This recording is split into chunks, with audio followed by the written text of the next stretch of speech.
Vážené dámy, vážení páni, ja vás chcem v mene vedenia spoločnosti Lesy mesta Breznov privítať na našej pôde aj v mene riaditeľa, ktorý sa ospravedlňuje z dnešného dňa.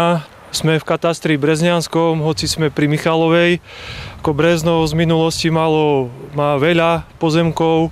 Mestské lesy Breznov majú výmeru približne 7600 hektárov, čiže patríme medzi tie väčšie subjekty tohto typu na Slovensku.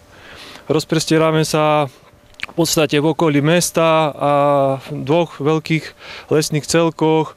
Jeden je Čertovický, ten je od mesta cez Mýto, Poďumbierom, Jarabu, Čertovicu. Poznáte tie ťahy, hlavne asi z kalamity z roku 2004, keď nepadla kalamita len vo Vysokých Tatrách, ale práve aj túto časť vo veľkom postihla. Potom druhý lesný celok je Rohozná, to je práve ten ešte Čertovický, poviem, má zhruba 5000 hektárov. Tento je menší, má zhruba 2500 hektárov, čiže lesný celok Rohozná, nachádzame sa momentálne na ňom. No a konkrétne na ploche momentálne sme v poraste 18 a je to jeden z tých väčších porastov. Poviem tak, že v tomto poraste sú tu skupiny lesných typov, živné jedlivé bučiny prevažujú 511, čiže už ten názov hovorí, tá jedľa, javor, ale aj búk, samozrejme smrek. V minulosti tu boli vysadené viac menej umelo smreky, bolo to z dopytu proste tej doby, aká vtedy bola, a následne už nejakých 20 rokov tu pozorujeme postupný rozpad týchto ekosystémov.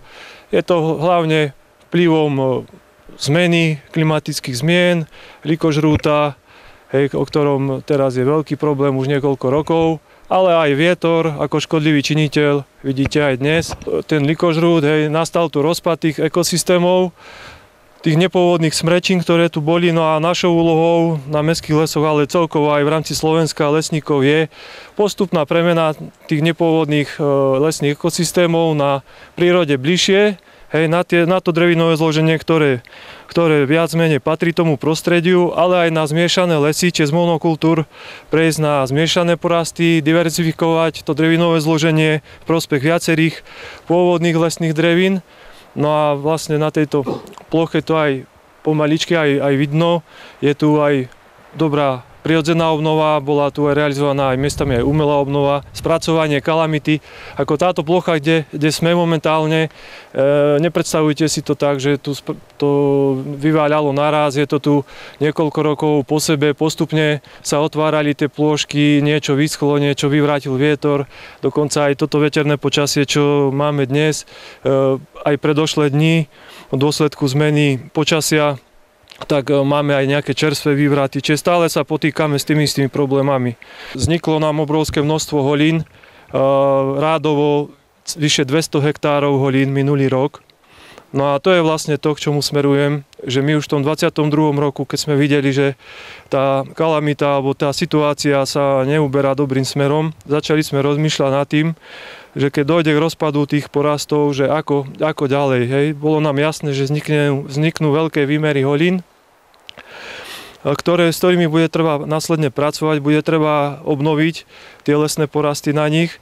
Ten les, samozrejme nie je to zo dňa na deň, ako má možno veľa ľudí predstavu, ale trvá to niekoľko desiatok rokov, ale už prvé kroky je potrebné začať hneď.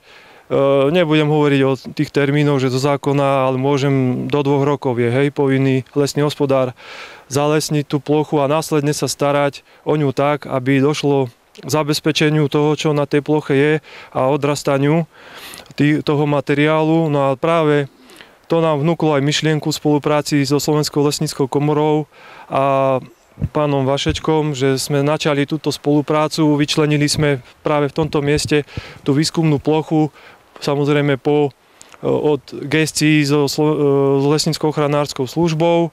Po povolení má zhruba 1,5 hektara, čiže to bola prvotná takáto výskumná plocha, ktorá sa tu vyčlenila, s tým, že začneme skúmať viacero procesov, jednak možná aplikácia dronom, ako bolo spomínané, alebo prípadne bodové ručné aplikácie prípravkov, ktoré jednak na degradáciu tých nežiaducich aj drevín, ale v podstate bylín, tráv a burín, a krov, ale následne aj na podporu odrastania toho, čo na tej ploche je. Lebo v dnešnej situácii je rozdiel, či máte zalesniť celú tú plochu, alebo viete podporiť aj to, čo sa tam nachádza a ušetriť tak nemalé finančné prostriedky, lebo poviem to tak, hektár zalesnenia plochy, materiál plus práca, to dnes vychádza 3, možno 4 tisíc eur na hektár, no a je to nemalý peniaz, ktorý keď sa podarí ušetriť. Samozrejme, vždy to závisí od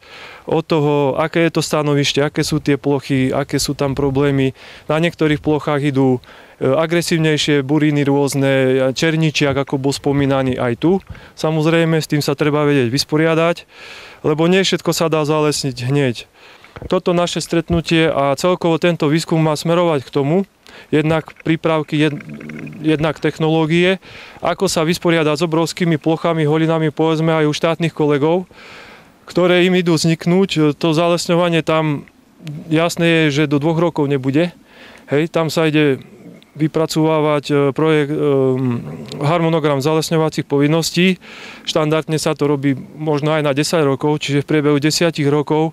A je jasné, že tie plochy, ku ktorým sa dostanú neskôr, tak tie budú značne zarastené rôznymi náletovými drevinami, burinami a práve tými nežiaducimi vegetáciami. No a toto myslím si, že tu je možnosť ukázať, že ako sa s tým dá bojovať, ako sa dá tá plocha pripraviť, ako sa dá podporiť to, čo na tej ploche je a prípadne vytvoriť podmienky na umelú obnovu, samozrejme, lebo nebudeme si nahovárať, tá obnova lesa musí byť kombinovaná, alebo je ako umelá, tak aj prirodzená. Ide to ruka v ruke. Máme za to, že ten materiál je domáci, je v tých podmienkach odrastol, vyrástol.